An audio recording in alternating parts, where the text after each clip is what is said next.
내가 스페인까지, 그 당시 스페인이 지구의 끝으로 생각하지 않았습니까?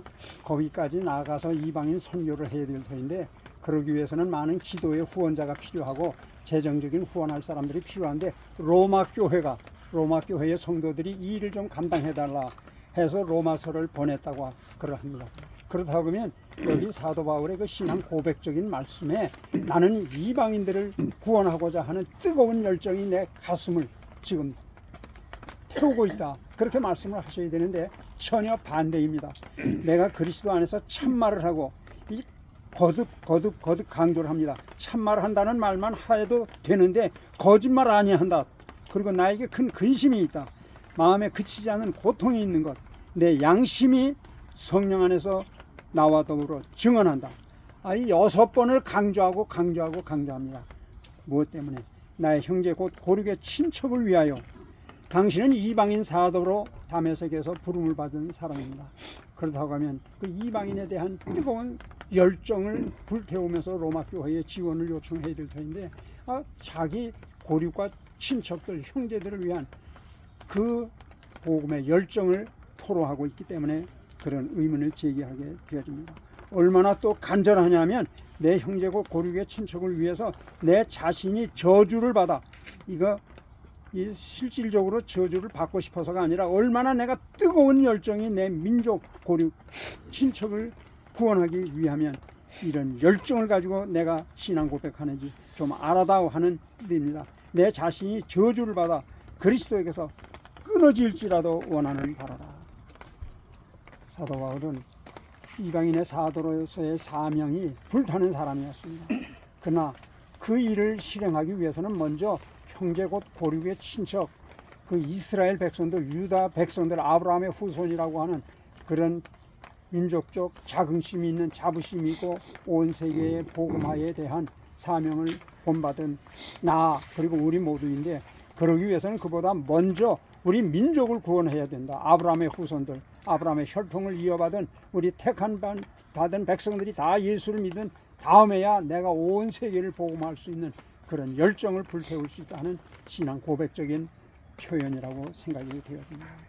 너희가 오직 성령이 너희에게 임하시면 너희가 권능을 받고 예루살렘과 온 유다와 사마리아와 땅끝까지 이르러 내 증인이 되리라. 그 복음서 이후에 바로 그 복음이 어떻게 세계로 전파되었는지에 대해서 기록한 사도행전에 보면 성령이 임하면 능력을 받는데, 그 능력 받으면 먼저 예루살렘 복음화해라.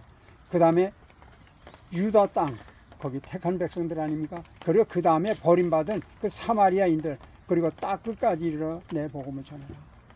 오늘 우리 한국은, 특별히 한국교회는 세계 복음화의 사명을 받은 사람들입니다. 그 세계 복음화를 이루기 위해서는 우리를 어떻게 해야 되느냐? 먼저 이 민족이 복음화 되어집니다. 그걸 우리들은 지원해야 될 것이고, 위해서 기도해야 될 것이고, 몸으로 움직여 나가야 할 겁니다. 그런데 오늘 우리 국내 사정을 보면 과연 우리 한국교회가, 한국민족이 이 일을 감당할 수 있을까? 참 통탄하지 않을 수가 없습니다. 어쩌다 우리나라가 이렇게 되어졌습니까? 어제가 6.25 73주년을 맞는 그런 6.25를 회상하는 그런 주일이었습니다. 그 6.25 때 참 하나님의 참 은혜와 사랑이 넘칩니다. 그 UN 안전보장 이사회에 5나라, 그들의 그 한 나라라도 거부하면 어떤 안건이든지 결정되지 못하지 않습니까? 근데 한국에 전쟁이 터졌습니다. 이제 유엔군이 와서 이것을 구해줘야 되겠다 하는 그런 일 때문에 안전보장이사회가 모였는데, 거기 그 당시에 소련의 대표가 온다고 하면 반드시 거부할 겁니다. 그런데 소련 대표가 오지 않았다는 거예요. 이게 참 하나님의 놀라운 섭리 아닙니까? 아니, 그 사람이 왜 안 왔습니까? 뭐 자동차 고장이 나서 그랬다는 말도 있고, 거기 중국 대표가 모택동 산하의 그런 대표가 아니고 장개석의 그 대만으로 쫓겨간 그 조그만 나라에, 그 나라가 유엔의 안전보장 이사회의 상임이사국 5 중에 하나가 들으니까 기분 나빠서 안 왔다는 말도 있고, 또 다른 말은 그 결의가 돼야 된다. 그래서 한국의 유엔군이 파병이 되어지면 미국 군대들이 많이 갈 거다. 그러면 그 틈을 타서 구라파, 저 동구라파, 그 서구라파까지 다 소련이 진군해도 미군이 양쪽에서 전쟁을 못할 테니까 그냥 미국이 한국에다 발을 묶어 놓으려고 스탈린이 전략적으로 그렇게 했다 하는 세 가지, 어느 것이 맞는지 모르겠습니다. 천당 가면 이제 알 수 있을지 모르겠습니다. 그런데 어쨌든 하나님의 섭리 가운데 미군이 즉시 유엔 모이라고 해서 그러했습니다. 그리고 또 그 빌리그레함 목사님의 사모님이 우리가 다 잘 알듯 그 선교사의 따님 아닙니다. 평양에서 출생했습니다. 근데 한국 전쟁이 일어났다는 소식을 듣고는 남편 빌리그레함 목사님 그때 20대였었습니다. 그런데 목사님 빨리 저 트루만 대통령에게 전화 거세요. 전보 좀 치세요. 한국이 지금 침략당했다는데 공산화되어지면 거기 있는 기독교인들이 다 몰살당하게 될 겁니다. 그러니 빨리 미군이 진주하고 유엔군을 파병할 수 있도록 빨리 트루만 대통령에게 전화를 해달라고. 그래서 그 빌리그레함 목사님이 20대였지만 그분은 그 당시에도 능력 있는 목사님으로 인정을 받아서 백악관을 출입할 수 있고 대통령과 면담할 수 있는 분이기 때문에 바로 연락해서 유엔군이 모이고, 그리고 미군이 또 일본에 있던 미군이 또 올 수 있고 그래했다고 말합니다. 이 모든 것, 그리고 또 신비한 일은, 아니 어떻게 파죽지세로 유교가 주일날 일어났는데 그때 우리 다 기억하지 않습니까? 그 토요일날 모두 다 군인들 다 휴가들 보냈습니다. 그리고 또 그 못자리에서 이양을 하는 때이기 때문에 농번기였기 때문에 다 휴가들 나가서 집에 가서 농사 짓고 뭐 이양하는데 부모님들 도와줘라. 그게 모두 알았습니다. 그리고 그때 뭐 외교부학부 문을 열었다나 그랬대죠. 그 장성들 또 고위들이 우리 정부의 인사들이 다 밤새도록 술 먹고 댄스하고 하면서 그날 밤 즐겼다고 합니다. 그러니까 그 전쟁이 일어났을 때 비상으로 모두 다 모여서 작전을 계획하고 참전하고 해야 될 모든 책임 있는 사람들이 다 술 먹고 골아 떨어진 그날을, 그 시간을 피해서 밀고 들어왔습니다. 그러다 보니까 서울이 나흘 만에 점령이 돼버리고 말았습니다. 참, 그런데 이 인민군이 그냥 파죽지세로 밀고 내려갔으면 뭐 부산까지 그냥 다 점령했을 겁니다. 근데 일주일 동안을 인민군이 진군하지 않고 서울에서 쉬었습니다. 피곤해서 쉬었는지 축제로 쉬었는지. 근데 그 박헌영이가 김일성에게 밀고만 내려오시오. 그러면 며칠 만에 남한에 내가 좌익들, 그 빨갱이들을, 우리말로 말하면 빨갱이들을 전국에 심어놨으니까 그들이 봉기를 할 겁니다. 일제히 봉기하면 국군들이 전투할 의욕을 잃어버릴 겁니다. 그러면 우리 붉은 군대들이 남한 그냥 저 바다 빠뜨릴 겁니다. 그러면 승리할 테니까, 그러니까는 인민군들이 서울에 진주, 정광, 석화처럼 나흘 만에 와서 서울을 점령한 연후에, 야, 박헌영이가 말한 대로 남한 전국에서 봉기가 일어나면 우리 총 쏘지 않아도, 우리 고생하지 않아도 저절로 통일이 될 텐데, 점령이 될 텐데, 그러고서 그 봉기할 때 기다려서, 그래서 7일간을 쉬어서 그때 오키나와에 있는 미군이 일부였지만 와서 참전하게 되어졌고, 또 유엔군들이 미국이 중심해서 이렇게 안전보장 이사회도 결의하고, 또 유엔군들이 올 수 있는, 그리고 우리 군인들이 후퇴하라고, 아니 한강 다리를 빨리 끊지 말라고 그랬는데 우리 군 대표와 그 최병덕 장군하고 미군하고 합의하기를, 인민군들이 이 탱크가 그 한강에 임박해 오면, 거의 가까이 오면 육군 본부가 그것을 확인했다는 소식을 들은 연후에 그 한강 다리를 폭파해라.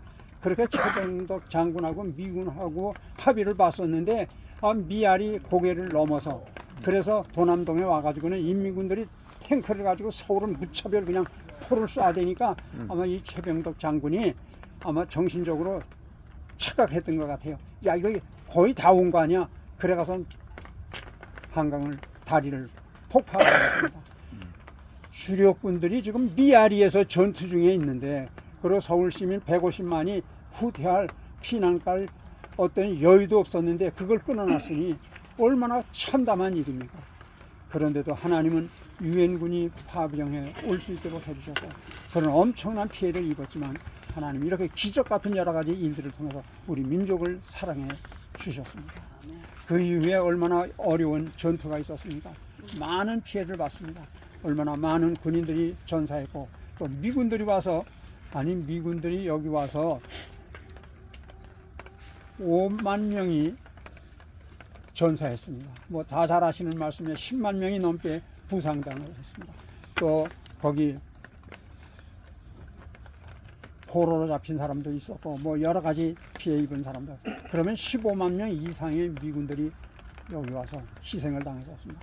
그런데도 미국이 포기하지 않고 끝까지 우리나라를 지키려다. 얼마나 큰 하나님의 섭니다. 근데 우리 낙동강 전투, 거기 대구, 영천, 그리고 부산, 그리고 마산, 여기만 군인들이 있었지 미군도 일부 있었지 이 남한 전체가 다 공산화된 그때 그 빨간 왕장 찬 사람들, 제가 그때 초등학교 4학년이었습니다. 생생하게 그때 우리 동네 사람들 누가 빨갱이 짓을 했었고 어느 집사가 그렇게 했는지 어느 장로가 그렇게 했는지 제 어린 눈으로 다 봤었습니다. 그때 인민군 내무서원이 있었습니다. 경찰이죠, 우리로 말하면. 경찰이 주일만 되면 종을 치니까 우리 경동제일교회 이금세 장로님, 우리 그 사모님하고 같이 그 교회 다니시고 했었는데 그때는 안 계셨어서 나중에 오셨었지만은, 그랬더니 그 교회에 종을 늘 주일날 쳤습니다. 그러니까 내무소원들이 이 장총, 딱궁총이라고 그때 그랬어요. 그걸 딱 하고 소리가 나면 쿵 하고 저기 떨어지는 소리였는지 여간 이중으로 소리가 나서 딱궁총이라고 그렇게 우리가 불렀었는데, 딱궁총은 내무소원들이 자전거를 타고 와서 교회 와서 목사 나오라고 하고 종 치지 말고 예배 드리지 말라고 하는데도 그때 예배를 드렸어요. 그리고 우리 청년들이 그 내무소원이 오면 데리고 이렇게 가서 뭐라고 말했는지 몰라요. 근데 거기 서울대학교 철학과 다니는 청년들이 있었어요. 그 사람 뭐 총살 현장에서 당할 수밖에 없는, 그랬는데도 안전했었고, 제가 하려고 하는 말씀은 그런 속에서도 하나님 앞에 예배드렸습니다. 아멘. 6.25 때도 계속 예배드렸습니다. 아멘. 저 피난 다니면서도 늘 예배드리는 것은 계속했었습니다. 뭐 일본 시대 때도 예배 계속 드렸지 않았습니까? 그런데 코로나 때문에 예배를 못 드리게 하고, 그렇다고 해서 그냥 거기 굴복하고 예배를 드리지 못하고 하라는 대로, 교회가 더 방역 철저히 할 것이고 그 국민들 그리고 교인들의 안전을 위해서 모든 거 다 할 터인데도 정부가 이래라 저래라 하는 대로 무력한 것처럼, 물론 정부 잘 협력 우리가 해야 됩니다. 그렇지만은 우리 교회가 무력해졌습니다. 그리고 그 공산 세력에 의해서 얼마나 처참하게 참사를 당했습니다. 그 9.28 서울 수복, 그거 5,000분의 1 확률이 되지 않습니까? 그 성공률이. 그런데 메가더 장군이 그 작전을 세웠을 때 모두가 반대했다고 하지 않습니까? 전혀 불가능. 인천의 그 모든 지형이나 바다 환경이나 모든 면 봤을 때, 그리고 그 인민군들의 포진되어 있는 모든 모습 봤을 때 절대 이것은 성공할 수 없다 했는데, 5,000분의 1의 확률도 성공 확률이 없는 그 전투에 하나님이 승리하도록 하셨습니다. 그 당시에 부산에서는 그 목사님들이 모여서 기도회를 많이 했습니다. 특별히 7월 말부터 8월 초까지는 2주간 동안 이승만 대통령께서 앞장서서 목사님들 다들 모여서 초량교에서 우리 나라를 위해 기도합시다. 그 전에도 위태할 때마다 목사님들이 소수지만 모였지만, 그때는 250명의 피난 같은 목사님들, 부산에 있던 목사님들 모두가 모여서 하나님 앞에 간절히 기도드렸습니다. 그런데 그때 낙동강 정선이 위태했었는데, B-29가 오키나와에서 떠서 와서 기총 사격을 하면서 그 인민군들 거기 낙동강 변에 전부 다 진지를 치고 있는, 그걸 좀 기총 소사로 그냥 전부 다 해야 부산이 함락이 안 될 터인데, 그런데 그때가 장마철 아닙니까? 그 장마철인데 비가 많이 오고 하늘이 구름이 꽉 하다 보니까 B-29가 날르지를 못합니다. 그러니까 와서 그걸 전투에 참여해 주지 못합니다. 그러니까 목사님들, 교인들이 함께 모여서 하나님 앞에 열심히 기도드렸습니다.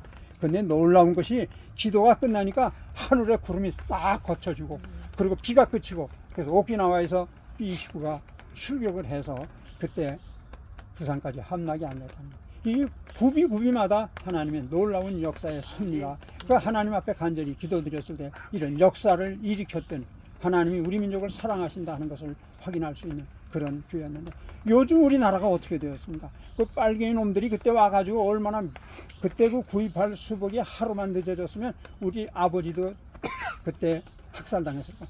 우리 동네 큰 동네도 아니었습니다. 중화동이라고, 그때 중화리라고 하는 마을이었었는데 지금은 서울이 됐습니다만, 거기서 그 그 구입할 그날 밤에 우리 동네 청년들 37명인가 몇 명을 죽이고 후퇴하려고 명단을 다 작성해놨다고 합니다.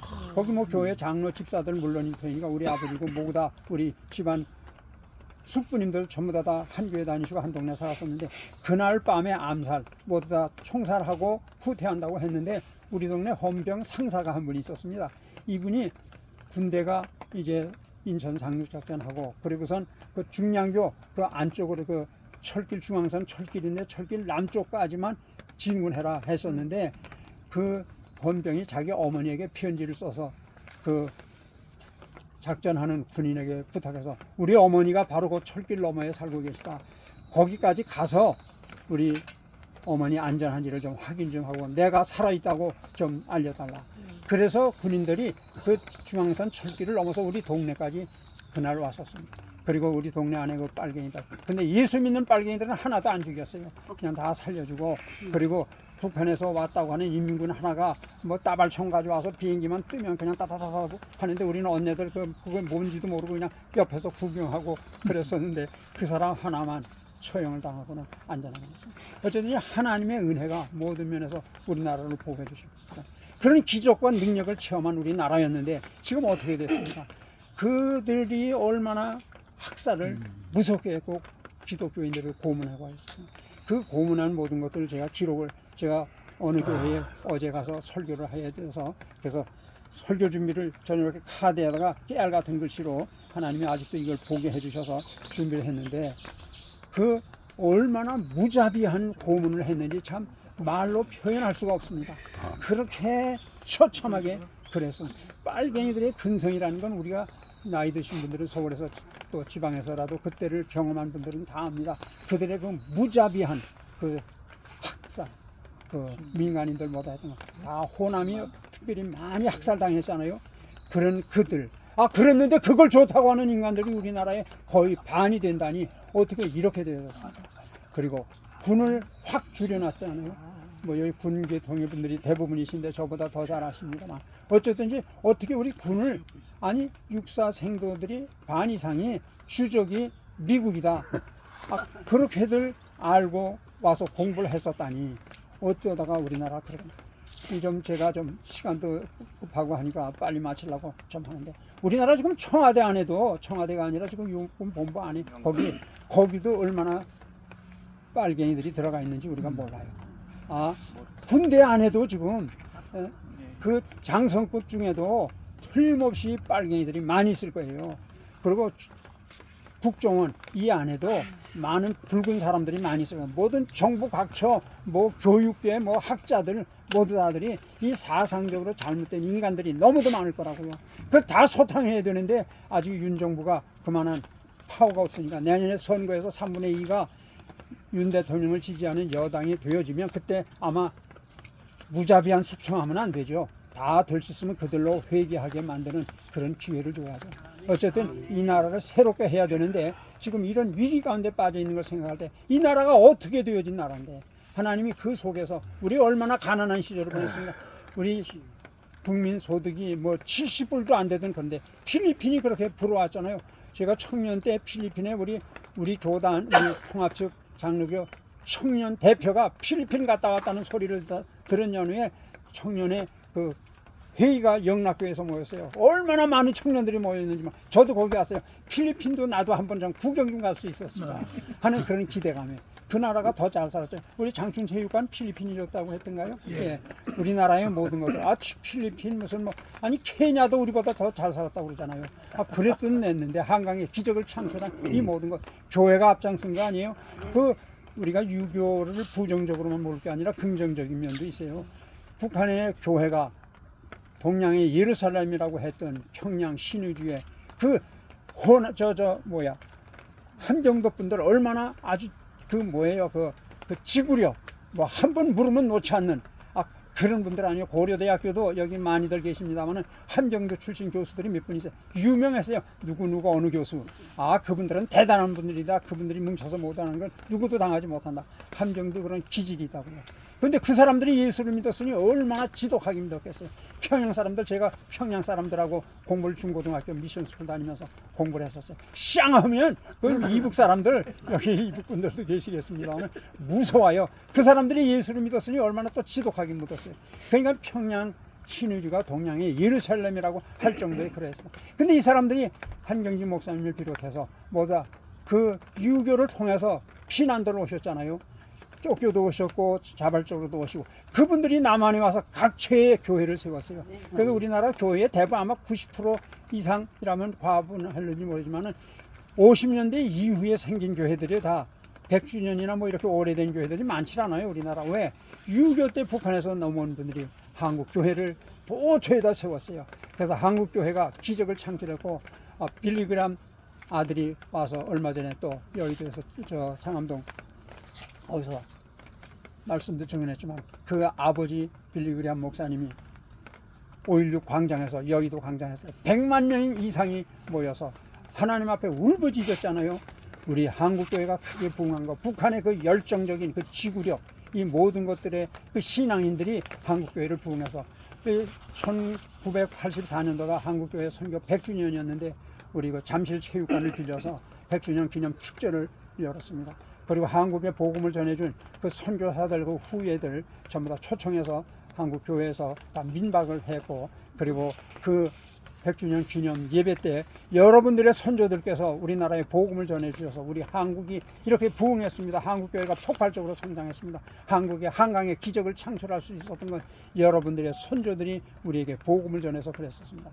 그러면서 우리나라 이제는 세계적인 나라가 됐잖아요. 한국에서 첫째는 모든 게 첫째 아니에요. 아니, 미안하지만 제가 미국 가서 목회할 때 대부분 교회들이 없었어요. 그래서 미국 교회들 빌려서 오후에 예배 드렸거든요. 그러면 미국 사람들이 한국 교회 빌려주지 말라고, 저 된장 냄새, 고추장 냄새, 김치 냄새, 아이고 그거 냄새 맡기 싫으니까 얼마나 냉대를 받았는지 몰라요. 그래도 또 한국 사람들은 그거 안 먹으면 밥 먹은 것 같지를 않다고. 그리고 유학생들이 또 일주일에 한 번 교회 와서 예배 드리고 밥 얻어 먹는 거, 김치, 된장, 고추장 먹고 싶어서 먹는데, 그리고 또 이 그 널싱홈 있잖아요. 노인네들, 그분들이 가 있는데 거기서 또 된장 끓여 먹다가 걸려가지고는 또 창피를 당하고 3번 걸리면 당신 퇴소입니다. 그런 위협을 받으면서도 그걸 못 버렸어요. 근데 요즘은 한국 음식이 김치가 그렇게 영양식이래잖아요. 된장, 고추장, 이 모든 것들이, 이 폴 케네디 또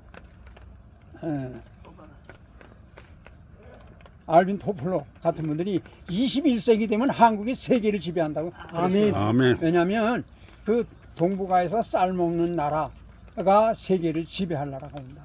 왜 쌀 먹는 나라 그러냐? 이 쌀을 먹으면 이 젓갈을 사용하잖아요. 손이 발달되잖아요. 우리 어렸을 때 교회에서 이렇게 리크레이션이라고, 그래서 이렇게 가끔 노는 시간이 있었는데 콩 갖다 놓고는 젓갈 가지고 편 나눠서 누가 콩 많이 이쪽으로. 미국 사람이나 이런 사람들은 이 젓갈질 안만 가르쳐줘도 못한다고, 이 손이 그렇게 훈련이 안 됐다고. 근데 우리 한국 사람들은 어려서부터 그러니까 감별사로 많이들 이민 갔잖아요. 왜냐하면 미국 사람들은 그 병아리 가지고 이게 암컷인지 수탉인지 암탉인지 그 구별하려면 시간이 많이 걸리는데 한국 사람은 척척척 한다고 얼마나 지배하는지 몰라요. 제가 거기 유학 갔다가 이제 저녁에 토요일 날 어느 그 미국 교회에서 사무실 주고 저를 보고 와서 늘 기도하고 공부하라고 해서 갔었어요. 3일 예배 때 제가 갔었어요. 주일날 주보를 거기 이제 세크리타리가 주보를 이렇게 갖다 놓고는 이거를 프린트 해가지고 이렇게 한 장 한 장을 이걸 가지고 이걸 접어서 여기다 놓고 또 접어서 여기다 놓고 그래요. 나이가 많이 먹은 은퇴한 그 분인 것 같아요. 그런데 제가 답답해서 그걸 옆에서 보다가 일로 내놓으라고. 그래서 제가 이걸 받아가지고서는 반을 딱 잡아가지고 척척 빼는데 그리고 그 공장에서 모든 일들을 한국 사람들 하라고 봉제 공장 같은 데 가면 미국 사람들은 일하는 게 이게 손이 잘 안 놀아서 하는데 우리 한국 사람들은 기가 막히게 하니까 미국 사람들이 감탄하고 그랬어요. 그러니까 이 21세기에는 이제 전자제품 같은 것이 이렇게 발달되는데 스몰 사이즈에다가 멀티 펑션의 이런 기기들이 발달해야 되게 되어질 터인데 그 쌀밥 먹는 사람, 그 다음에 이제 젓갈을 제일 잘하는 나라, 그 대한민국밖에 없잖아요. 아멘. 그리고 21세기 되면 음식이 이제 제3의 음식을 좋아한다. 제1의 음식은 그거는 그냥 소금 찍어 먹던 시대. 제2의 음식은 가공식품. 그 제3의 시대는 발효식품이거든요. 그런데 한국은 김치, 깍두기, 된장, 고추장, 식혜, 막걸리까지가 다 발효식품이라고요. 근데 지금 이 요구르트 같은 게 인기가 있잖아요, 세계적으로. 발효식품은 한국 사람들은 최고라고요, 이게. 그러니까 지금 그 미국 사람들도 우리 제가 모스크바에 지금 이번에는 이제 코로나 때문에 못 갔지만은 줌으로 계속 강의도 하고 예배도 인도하고 모든 거 다 하고 있습니다만 러시아 사람들도 김치 얼마나 잘 먹는지 몰라요. 그리고 빵을 먹으면서도 고추장을 찍어 먹어요. 그리고 한글 가르쳐 달래서 저희 집 사람은 거기 가서 한글 가르치고 피아노 가르치느라고 저보다 더 바빴어요. 모든 세계 사람들이 왜 그러냐 그러면 한국의 그 연속극 보고 싶고 영화 보고 싶고 그리고 아이들 그 K-팝 노래하는 거 그거 따라 부르고 싶은데 그래서 한글 배우고 있어요. 온 세계가 한글 지금 배우느라고 열성들이. 그리고 한국 음식이 제일 영양가 있다고 해요. 그 전에 미국서 먹었을 때는 한국 김치가 상당히 좀 이렇게 서툴러 보이고 좀 이렇게 저개발 국가의 백성들이 먹는 것 같아요. 요즘 김치를 얼마나 먹음직하게 만들어내요. 그리고 잘게 잘라놓는 모든 것들이 아주 사람들의 구미를 당기게 만들어요. 이 한국의 모든 것들이 뭐 영화도 나가면 그냥 1등, 뭐 노래도 나가면 1등, 모든 것들. 이제 군사 무기가 군인들 이렇게 많이 줄여놔서 걱정했는데 별로 걱정 안 해도 될 것 같아요. 최신 무기 세계적으로 인정. 각국이 다 지금 저 우크라이나 전쟁을 보면서 한국 무기를 선호하잖아요. 비행기까지 인공위성까지 지금 그렇게 올려서 세계가 놀랄 정도의 이런 나라. 우리나라 분명히 하나님이 사용하십니다. 이 지금 아주 뭐 정말 죽도 밥도 아닌 세상이 됐고 빨갱이들이 두글두글하게 어느 기관이나 대학이고 중고등학교고 초등학교고 그 좌파 전교조들이 아이들을 다 병들게 만들어놓고 그래서 50대까지가 모두가 다들 이 사상이 적화된 사람들이 이 나라 모든 분야를 다 석권하고 있지 않습니까? 이게 어떻게 되어질 거냐. 그런데 우리가 다 잘 아시는 대로 조지 프리드만 스탠포드 그 싱크탱크를 만든 미국만이 아니라 세계적으로 미래에 대한 얘기하는 이분이 10년 후의 세계, 100년 후의 세계 책도 집필했습니다. 거기 보면 대한민국이 앞으로 그 남한 주도로 해서 통일이 되어지면 G2 국가가 되어질 거다. 왜냐하면 남한의 기술력과 또 자본 그리고 북한의 노동력 그리고 지하 자원 이게 만나면 이게 폭발적인 그래서 1년에 그 경제 성장률이 27%가 된다는 거예요. 아니 이거는 세계 경제학 교재를 새로 써야 되겠다고 그래요. 그 폴 케네디가 아니라 조지 프리드만 박사가. 그래서 한국이 그리고 앞으로 저 옛날 한국 땅, 고구려 땅, 발해 땅 지금 동북 삼성하고 연해주 아니에요? 그 우리나라 몇십 배 될 거예요. 굉장히 넓은 영토라고. 그거 한국에다 주도록 그렇게 지금 세계적인 그런 파워맨들이 그렇게 합의가 잠정적으로 돼 있다 하는 이야기를 해요. 그런데 그때 되어지면 이 세계적인 나라가 한국이 되어서 미국도 하면 가장 강대한 나라가 될 거다. 경제적으로도 문화적으로도 교육적으로도 군사적으로도 모든 면에서 한국이 G2가 되죠. 분명히 그럴 확률이 너무도 많이 있습니다. 우리가 하나님 앞에 매달려 6.25 때 그 위기 가운데도 그렇게 모여서 기도할 때 하나님이 그 기도 들으시고 장마에 비가 오고 뭐 온 세상이 깜깜했는데 비행기가 뜨지 못했는데 기도했을 때 하늘을 열어주시고 태양이 반짝이면서 B-29가 일본에서 날아와서 전세를 바꿔나가고 얼마나 기적적인 일이 그간에 많았어요. 지금 생각해보면 때때로 절망이 돼요. 낙심이 되죠. 그전엔 사실 참 제가 교인 앞에도 그랬어요. 천당이 그렇게 좋습니다. 제가 천당이 그렇게 좋다고 말씀드렸는데 죄송해요. 저 천당 빨리 가고 싶지 않아요. 이 세상에 인연을 끊기가 싫어서 그래요. 그러니까 교인들이 와 하고 웃어요. 그래서 진담이었어요. 근데 요즘 아까 좀 기도하면서 그런 생각이 나요. 하나님 저 빨리 천당 데려갔었으면 좋을 것 같아요. 무슨 꼴을 죄송합니다 막말을 해서 무슨 꼴을 보게 되는지 알 수 없는 그냥 총 쏴서 죽인다고 하면 그거 뭐 한 번이나 목을 쳐서 죽인다고 해도 그거 할 거예요. 근데 고문을 그렇게 무섭게 하는데 그걸 감당할 자신이 없어요. 정말 끝까지 내가 내 힘으로는 되는 거 아니고 하나님이 성령을 통해서 역사해 주시면 어떤 시련도 겪을 수 있지만 그 장담 못 한다고요. 내가 정말 그 위기 가운데도 하나님 앞에 매어달려서 하나님 나를 불쌍히 여겨주셔서 성령으로 내가 모든 걸 그걸 이기게 하나님이 해 주신다는 보장이 없잖아요. 제 믿음이 부족한 걸 용서해 주세요. 그러다 보니까 하나님, 제가 만에 하나라도 실수하면 어떡합니까? 하나님, 차라리 빨리 데려가서 그런 걱정 안 하는 저 천국에서 살게 해주옵소서. 그랬는데 생각을 바꿨어요. 아니다. 이 나라 분명히 우리 시대에 통일을 주실 거다. 그러면 남과 북이 하나 될 뿐만 아니라 하나님이 이 나라를 G2로 만들어 주실 모든 계획을 가지고 계시다. 근데 아직 우리의 수준이, 우리의 영적인 수준이 거기에 미치지 못한 거다. 저는 그렇게 생각해요. 그래서 그 수준이 오르면, 그러면 하나님은 분명히 통일 주실 거예요. 그러면 저 중국도 다 복음화 되도록 역사해 주고, 몽골도 예수 믿게 해주시고, 그리고 우리 교인들에게도 그 말했으면, 아니 우리 노량진 교회가 모스크바에 있는 장로회 신학대학교의 교육의 책임을 그 총장의 일을 제가 부족하지만은 맡겨준 것. 아니 공산주의의 종주국이고 공산주의의 핵심인 모스크바에 신학교를 세우고, 그리고 거기 러시아 사람들을 우리 한국 교수들이 가서 강의를 하고 노량진 교회가 책임 맡고 교육을 감당하게 하셨다는 건 하나님의 분명한 섭리가 있으신 거다. 우리 긍지를 가지고 기도하고 더 열심히 노력하자, 그런 말씀했는데 우리 지금 절망할 수밖에 없습니다. 지금 되어가는 일은. 그러나 하나님은 분명히 역사할 겁니다. 그리고 윤석열 대통령을 들어서 안 됐습니다. 하나님이 귀한 대통령을 세워주셨어요.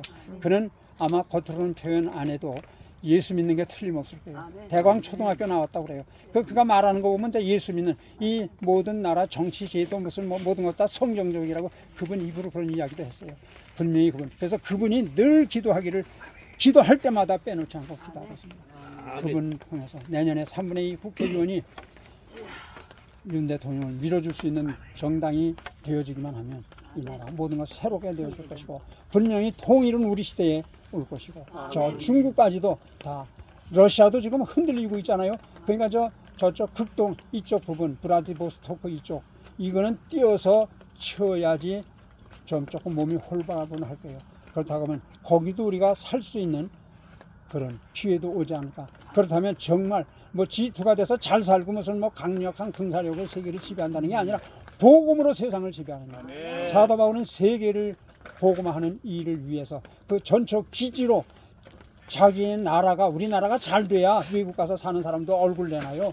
우리가 잘 되지 않으면 친정이, 미안해요 이런 말, 친정이 잘 못 살면 며느리가, 그 딸이 가서 며느리 노릇 제대로 못해요. 근데 친정이 잘 살면 며느리가 그 집에 가서 얼굴 피고, 그리고 어른들도 다 사랑하고 예뻐한다. 이 선교사들이 가서 사역할 때 대한민국이 이렇게 잘 살고 세계적인 나라가 되어졌기 때문에 선교사들의 사역이 훨씬 더 긍정적으로 받아들이는 그런 게 됐어요. 우리나라가 통일돼서 강해지면 우리나라가 온 세계를 복음하는데 우리 민족밖에 할 사람이 없어요. 제가 보면 뭐 아무거나 다 먹지, 아무 데서나 다 자지, 모든 문화, 모든 기후 조건, 모든 걸 다 경험했고 몸으로 다 체험했고 하니까 어디든지 가면 다 적응할 수 있는 게 우리나라밖에 어디 있어요. 그러니까 우리나라 반드시 사용하시고, 그리고 고난을 많이 당해봤다고요. 그러니까 고난 당해본 사람이 고난을 이길 수 있고 고난 당하는 사람들을 사랑할 수 있어요. 여기 스테반 공원입니다. 이 정하성 목사님이 여기 이렇게 아름다운 공원을 꾸며, 저 염치도 없이 저 가서 저 경치 구경하느라고 예배 설교할 생각은 하지도 않고, 이 그림만 봐도 설교할 거 없다 하는 생각이 들더라고요. 저 경치만 봐도 은혜 받을 터인데 무슨 설교할 거냐, 제가 고민 많이 했어요. 그래서 순간순간 전 기도하면서, 하나님 제가 뭐라고 설교합니까? 이 아름다운 경치만 봐도 은혜가 될 터인데. 그랬었는데 이 아름다운 동산 만들어 놓으시고, 스테반 정신, 사랑의 정신. 사실 북한 사랑할 거 하나만 더 없죠. 김정은, 김일성, 김정일, 김정은이가 다스리는 그 나라 무슨 사랑이 거기를 가고 있어요. 그러나 그들도 우리가 사랑해서 그들도 회개시켜야 돼요. 문재인, 이재명을 위해서 늘 기도하면서 하나님 엄연한 심판을 받을 수 있도록 법적인 처벌을 해 주십시오. 그래서 그 교도소로 끌려가면서 그냥 고통스러워서 몸부림치면서 지난 날들을 반성하며 거기서 한번 되새겨 생각하다가 잘못됐구나. 한국 사람이라면 한국의 국법을 존중해야 되는데 한국의 헌법을 무시하고 잘못된 이념과 사상, 적의 사상을 가지고 이 나라를 위해서 일한다고 했더니 여기에 대해서 잘못했다는 걸 뉘우쳐서 사상과 이념을 전향하고 뿐만 아니라 저들이 교도소에서 늘 예배드리잖아요. 저도 그 기독교 세준에 우리 그 법무부에서 최초로 인정해준 그런 교도소 선교하는 거기 오랫동안 관계하고 이사장이 또 맡았고 했었는데 그런 신앙단체들이 많아요. 교도소를 보고만 하는 그들이 설교하고 예배 인도할 때 거기 갇혀서 뭐 하겠어요? 사형원도 아니면 종신형 아니면 무기징역으로 다 처벌해 주십시오. 그래야 깜짝 놀라서 뉘우치고 회개할 테니까. 그래서 그들이 그 예수 믿고 싶어서 복음을 들으러 가는 게 아니라 시간을 그렇게 해서 축내야 되겠고 어떻게 하든지 그저 움직여야 되니까 거기 갔다가 성령에 사로잡혀서 그들 모두가 하나님 앞에 회개하고 민족 앞에 회개해서 그들이 새 사람들이 되어서 한국 교회의 중요한 그런 지도자들이 되고 세계를 위해서 평화를 위해서 사역할 수 있는 일꾼들로 바꿔주시옵소서. 그렇게 요즘은 기도가 바뀌었습니다. 그러다 보니까 조금 더 살고 싶습니다. 하나님 그 나라를 좀 보고 싶습니다 했는데 우리 바울학교 회원들 또 고목회 고장회 이 연장들이 와야 되는데 연장이 안 와서 좀 섭섭합니다만 어쨌든 여기까지 함께해서 이렇게 예배를 드리니 참 감사합니다. 그리고 정하성 목사님이 여기에 이렇게 좋은 장소를 만들어놓고 바울학회 사무실을 여기 만들겠다고 글로 좀 옮기자 저한테도 수없이 했어요. 제가 오면서 그 말씀했더니 이병호 목사님 당신도 많이 들으셨다고 그래요. 근데 멋있는 건물을 하나 지세요. 목사님 급해요. 우리나라가 통일되어지고 온 세계를 복음화할 수 있는 시기가 점점 다가오니까 빨리 하셔서 바울학회 자료들 다 여기다 갖다 놓고 늘 와서 기도할 수 있는 동산 빨리 만드시고 예. 그래서 우리가 모두 다들 우리 젊은이들도 많이 와서 여기서 기도하고 사람의 교제를 나누고 또 능력을 얻을 수 있는 동산지어서 우리 바울학회 또 고장회 또 바오로 또 그 설교회 그리고 스데반의 영성을 본받으려고 하는 바울과 상통하잖아요. 여러 가지로 보면 사랑이 그들의 핵심인 건 바울이나 스데반이나 같습니다. 그래서 사랑의 동산 우리 사랑으로 우리 민족을 새롭게 하고 세계를 새롭게 하는데 쓰임받는 우리 모두 되시기를 주님의 이름으로 축원합니다. 아멘. 아버지 하나님 감사합니다. 우리 스데반 공원에 와서 스데반의 사랑, 사도 바울의 사랑 생각하며 바울이 세계 복음화의 책임을 맡았지만 자기 민족을 구원하기 위한 뜨거운 열정을 토로한 말씀을 생각했습니다. 우리나라가 위기 가운데 빠져 있습니다. 그러나 우리나라를 지켜주셔서 유교와 같은 참혹한 전쟁에서도 기적같이 우리 이렇게 풍요로운 나라를 이룩할 수 있도록 은혜로 함께해 주신 것 감사함을 드립니다. 한국교회가 부흥하고 발전하면서 이 나라의 경제가 발전하고 문화가 발전하고 모든 것이 발전해 세계적인 나라가 되게 해주신 것 감사함을 드립니다. 이제 우리 사도 바울의 그 뜨거운 민족 구원의 그 열정 그리고 온 세계를 결혼도 하지 아니하고 가정도 갖지 아니하고 평안한 삶 다 거부하고 오직 세계 복음화를 위해서 최선을 다했던 그의 사랑 그리고 믿음, 소망, 사랑 그 중에 제일은 사랑이라고 외쳤는데 스데반도 아버지 하나님 죽어가면서도 돌에 맞아 죽어가면서도 자기의 돌을 치는 그들을 위해서 기도한 사랑을 베풀었습니다. 우리도 저 북한의 저 괴뢰들을 생각해 보면 증오할 수밖에 없습니다. 그러나 우리와 한 민족임을 기억하며 저들도 구원의 자리에 이를 수 있도록 기도하는 일을 뜨겁게 해서 우리 바울학회, 고장회 그리고 스데반 선교회 모두가 다 하나 되어 하나님을 영화롭게 드리고 우리 민족 국가에 맡겨주신 세계 복음화와 평화를 위해 쓰임받는 우리나라 되도록 우리를 도구로 사용하여 주시옵소서. 우리 구원의 주 예수 그리스도의 이름으로 기도드리옵나이다. 아멘.